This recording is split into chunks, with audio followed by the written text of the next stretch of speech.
My name is Sarah Kelly, and I stand here today as one voice, representing hundreds of thousands more. The Halton Catholic District School Board's ban on gay-straight alliances stands as both an impediment to each student's ability to express who they are and as a blatant violation of LGBTQ rights in both the province and the nation. Sexual orientation is protected in Section 15 of the Canadian Charter of Rights and Freedoms, and Bill 157 clearly outlines the school's obligation to assist students in the formation of GSAs. The HCDSB has failed to fulfill either requirement, and as a result, 29,000 students are being taught that silence is the only appropriate response to discrimination. According to the letter from Bishop Paul-Andre Durocher, gay-straight alliances are dangerous because they require students to self-identify their sexual orientation. This is a myth, and let it be understood that students of all orientations are never required to identify in a gay-straight alliance.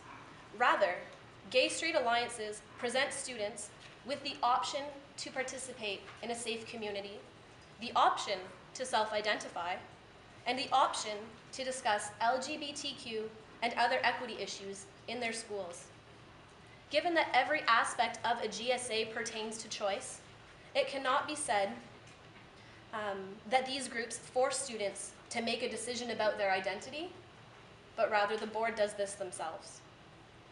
By banning GSAs, the HCDSB is forcing their students to remain silent, and it must be understood that there is a significant amount of support from within the Catholic community to support gay-straight alliances.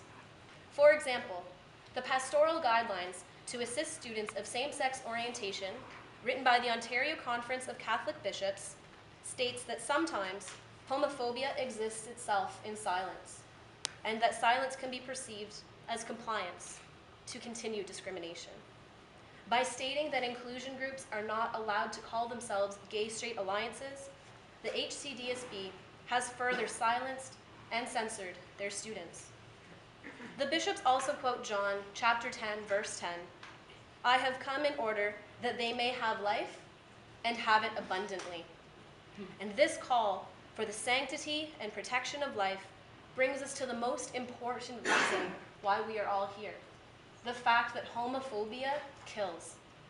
There is a darkness within this conversation that nobody is willing to explore, and the fact remains that 1 in 3 gay and lesbian youth will attempt suicide in their lifetime due to damaging attitudes and policies such as this very ban.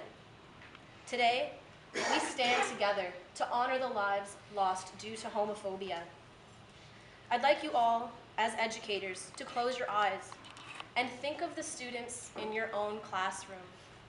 Are these students at all different from Chantal Dubé, Janine Blanchette, Shaquille Wisdom, Joshua Milo, and Christopher Snari? All 5 of these youth recently died by suicide due to homophobia in Southern Ontario in the past 4 months. And there are students in the Halton Catholic District School Board who struggle with these dark thoughts every single day. In remembrance of Harvey Milk, the first openly gay man elected into public office in the United States, I leave you with this. Somewhere in Canada, there is a young gay person who all of a sudden realizes that he or she is gay, knows that if their parents find out, they will be tossed out of the house, their classmates will torment them, and their school board will tell them that they do not belong. And that child has several options: stay in the closet, suicide, or one day, that child may go online, look at the paper, or read on Facebook that all schools in Halton now accept students for who they really are. And suddenly there are 2 new options: the option to move to Halton, or to stay in their respective school and fight. You've got to protect gay youth so that that child and the thousands upon thousands like them know that there is hope for a better tomorrow. There is hope for a better world. Without hope, not only gays, but anyone who feels the world closing in on them, the me's, the you's, the us's of the world. Without hope, the us's of the world give up. And I know that you cannot live on hope alone, but without it, life is not worth living. And you, and you, and you, and you have got to give them hope. Thank you.